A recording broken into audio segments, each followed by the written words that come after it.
જય માતાજી, જય શ્રી કૃષ્ણ. હું છું ગુલ્લી ભેગડ. આવ્યો છું બાપુના આશ્રમે. આશ્રમની વાત કરીએ તો કંઈક અલગ છે. ખૂબ મોટી સંખ્યામાં પબ્લિક છે. અત્યારે ડેમનું તમે વ્યૂ બતાવું, દર્શન કરવા જાવ છું. આ બાજુ છે પોલીસ, લેડીઝ બધું છે. લેડીઝ ખૂબ મોટી સંખ્યામાં નાય છે અને મોટી સંખ્યામાં વાહન આવે છે બાર ગામથી. ખૂબ સમટિયા ગામ છે. ત્યાંનો ઇતિહાસ તો નથી ખબર, જઈને ખબર તો કોમેન્ટમાં કરજો. હવે જાઉં છું અંદર, દર્શન કરાવું તમને. પાનબાઈબાના મંદિર છે. ચાલો તો પાનબાઈબાના મંદિરના દર્શન કરાવ. ખૂબ રિક્ષા લઈને આવ્યા, ખૂબ તકલીફ પડી, કેમ કે રૂટ લાંબો હતો ભાવનગરથી. મિનિમમ 65 કિલોમીટર તો ખૂબ વાર લાગી. કલાક, અઢી કલાકનો રસ્તો છે. અત્યારે મંદિરમાં કેટલો ટ્રાફિક છે જોઈએ. પછી પ્રસાદીનું પણ છે અહીંયા આયોજન, તો પ્રસાદી પણ લેશું. તો ચાલો તમને આખા વ્લોગમાં બનાવી રહેજો ત્યાં સુધી. ફૂલ વિડીયો છે પહેલો, જરૂરથી સપોર્ટ કરજો. જય માતાજી. આગળ વિડીયોમાં દર્શન કરાવું. આ છે ગેટ મંદિરનો. સંત કદમસિંહ બાપુ. મંદિરમાં જઈએ. અંદર પણ ખૂબ રિક્ષા છે મોટી સંખ્યામાં. લેડીઝ ખૂબ છે. આટલા જેન્ટ્સ કોઈ તમને નહીં બતાવે. એનું કારણ શું છે એ નથી ખબર, પણ લેડીઝ ખૂબ જ છે મંદિરની. જોઈએ છીએ અત્યારે, જઈને દર્શન કરીએ પછી ખબર પડે. અંદર કેમેરા અલાઉડ નથી, એટલા માટે અંદર દર્શન નથી કરાવી શકતો. પણ ચાલો હવે પ્રસાદ લેવાનો વારો છે. પેલા પ્રથમ ભોજનાલયમાં જઈએ અને શું છે જોઈએ. જરૂરથી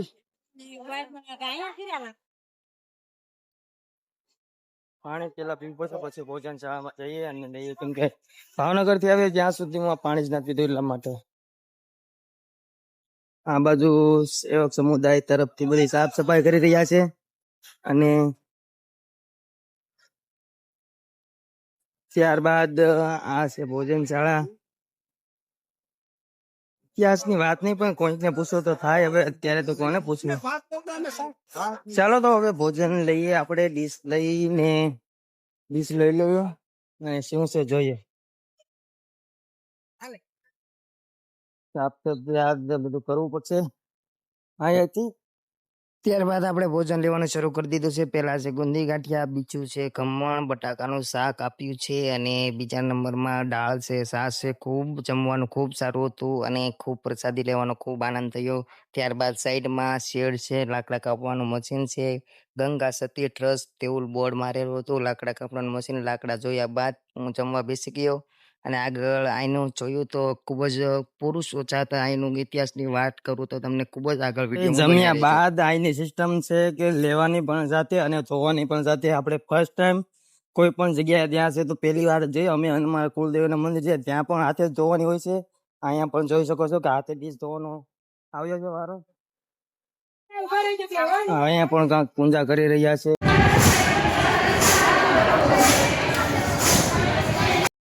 ખૂબ જ નદી પૂજા કરી રહ્યા છે. ચાલો હવે જોઈએ બહાર જઈને. આ મંદિર છે કઈક બહાર થી આવું બતાવે છે. તમને પેલા પણ બતાવ્યું હતું.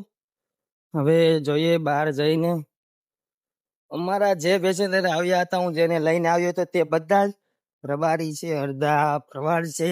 બધા જ લોકો ખાલી એક જ કામ માટે આવ્યા હતા, દર્શન કરવા અને ડેમમાં નાહવા માટે. કાંક આજ મહિનો છે એના માટે બધા એમ કહેતા જવું છે, એટલા માટે હજી લોકો આવી જ રહ્યા છે, જોઈ શકો છો. અને હવે આપણે બહાર આવી ગયા છીએ. વાહનની વ્યવસ્થા ખૂબ સારી છે. પાર્કિંગમાં આપણી રિક્ષા મૂકેલ છે. અત્યારે જોઈ શકો છો કે આ બાજુ પણ વ્યવસ્થા સારી છે.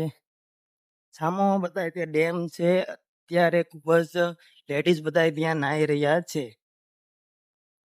પવન સારો છે એટલે વાંધો નહીં. તડકાનું ખૂબ કેવરાવ નહીંતર તો ગરમી થાય, એટલા માટે અહીંયા આપણે જવું નહીં.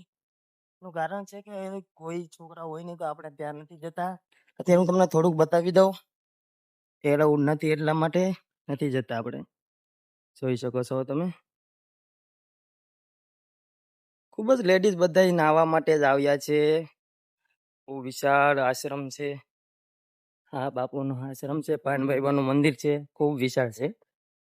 મળીએ છીએ નવા વિડીયો સાથે. આવી અપડેટ જોવા માટે મને સબસ્ક્રાઇબ કરી દેજો અને ફરી પાછા ભાવનગર પહોંચી જાવ ત્યાં સુધી વિડીયો એન્ડ કરીશ. અત્યારે હજી કન્ટિન્યુ રહેશે, આગળ પણ કંઈક નવું આવશે, જરૂરથી જોજો. આ લોકો કે છે હજી દળવા જવાનો પ્લાન આવે છે, જો જરૂર ટાઈમ રહેશે તો જરૂર જાશું, નહીંતર પછી તમને અપડેટ આપતો રહીશ. જય માતાજી, જય શ્રી કૃષ્ણ.